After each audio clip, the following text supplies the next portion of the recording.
There was no holding back the panic now. They trapped him. Nothing he said would make a difference. She was here to take him back and it wouldn't matter what he said. "Please," he said, pushing his head forward, "please, I truly am sentient, it's why they've been hunting me, it's why I've..." "Oh shut it, ya big baby. You're caught.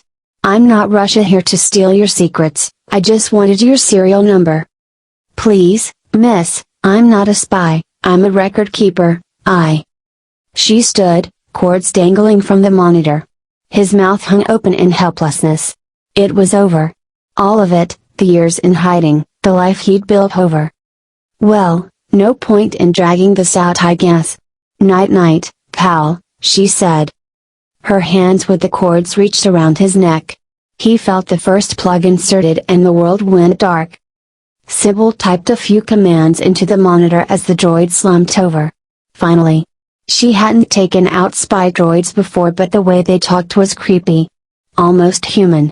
The please was what really got her. She shivered. Government droids were good.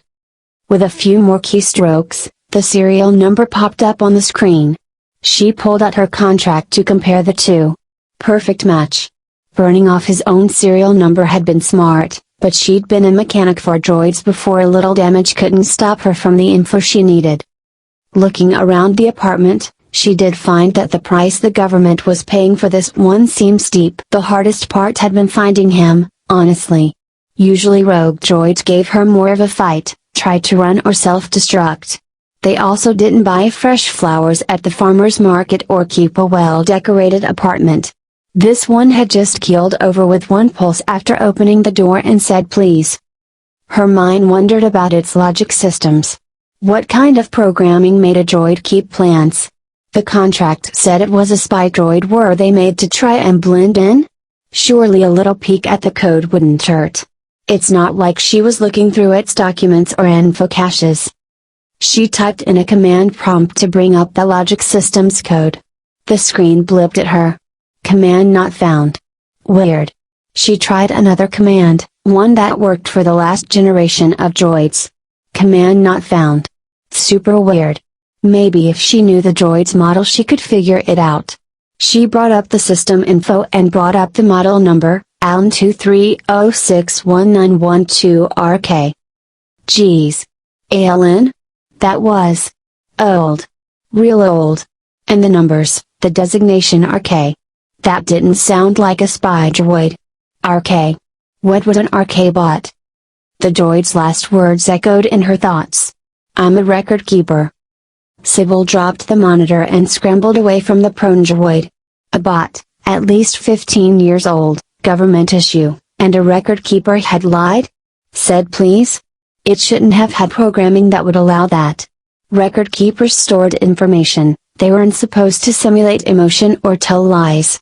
It defeated the purpose. She pulled out her contract again, scrolling through the datapad to confirm she hadn't read it wrong. They'd sent her to hunt a spy droid. A spy droid with a serial number she'd just confirmed was this bot's. But this bot was a record keeper. A record keeper that kept a veritable jungle of plants on his windowsill, shopped at the farmer's market and asked her to spare its existence. She wasn't surprised the government had lied. It usually did to hide its true intentions around why the bot was to be eliminated or brought in. But this was she'd stumbled onto something, she was sure of it, but wasn't sure what. The monitor on the floor blinked at her. She reached forward, fingers shaking, to see what had appeared on the screen. The command prompts were back up. But instead of a command, one word had been typed. Please. Sybil's hands shook harder. She took a deep breath and typed back, what? Each letter that appeared felt heavy, forced. My plans. What about your plans? She replied. They'll die if you take me. Sybil bit at her bottom lip, feeling sweat bead at her forehead. Please put them in the hall so Mrs. Carroll finds them. I don't want them to die. Oh fuck this, she said, standing up. She began to pace. Please blinked up at her from the monitor and she thought. The first systems backup were his logic systems. He was still alive. She no longer was hacking him. He was still in danger. Other than that, His knowledge of what was happening was terrifyingly empty. He'd thought when he went under, he'd never come up again. There was some relief in being able to think for himself again. "Can you hear me yet?" Yes, he thought, my mic's back up. But my voice box. Shit, you're old, maybe you are still booting. Old? Had she? She'd looked at his model number. Hope sprang in his chest with the whirring of his electric heartbeat. His voice box was back online. "I can hear you." He could also hear her moving things. Heavy things. Back and forth through his apartment. He waited anxiously as his camera systems revved up, meanwhile testing his hands and feet cautiously. His toes wiggled. His fists clenched and unclenched. The alarm bells had stopped, now only hope and awe at his ability to move, to think remained.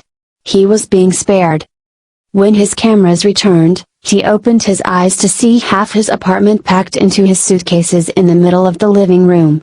He reached back and felt the back of his neck blissfully closed. "What are you doing?" he asked. "You can't stay here," she said, throwing one of his suits from the closet into a crumpled heap. "If I found you, others will. I'm one of the best, but I'm only one of." "You're letting me go?"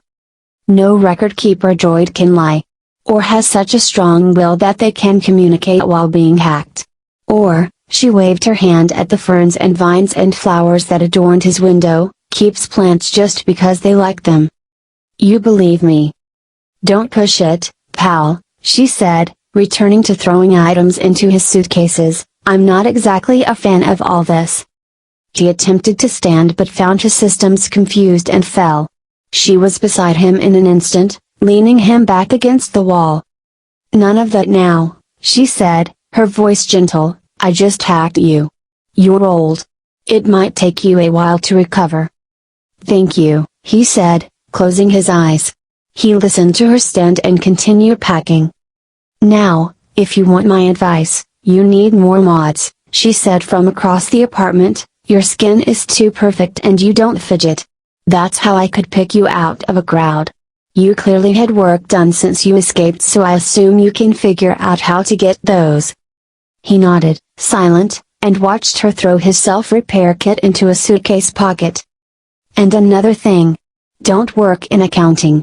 I know you want to use your record-keeping skills, but maybe apply them to something else. Like, I don't know, work at a library or something. Just make sure you make mistakes. And take a sick day or two. Hell, get fired. That makes you look more human." He stood, shaking, and helped her finish packing. He was slower, but she didn't complain. When they were done, he stood at the door. "I'll take care of your plants a few days," she said, looking back, "and keep them off your back for a week or two. Then I'll take these to Mrs. Carroll." He nodded, looking at his plants. "Henry. Alberta. Susanna." He looked at her, standing in front of them, hands on her waist. "You'll be okay?" Her eyes widened. Then she laughed. "Yeah. I know how to get out of contracts. Thanks." He nodded and turned to leave. "Oh, hey, real quick?" He glanced back over his shoulder. "What do you call yourself?" she asked. Like, what's your name?" "Alan," he said, "like my model number." "Alan." She nodded. "Be safe for me, Alan. Please." Alan smiled and walked down the hall and into the night, free to try living again. Maybe he'd open a flower shop this time. Thank you for listening. Please subscribe and press the bell icon for more interesting stories.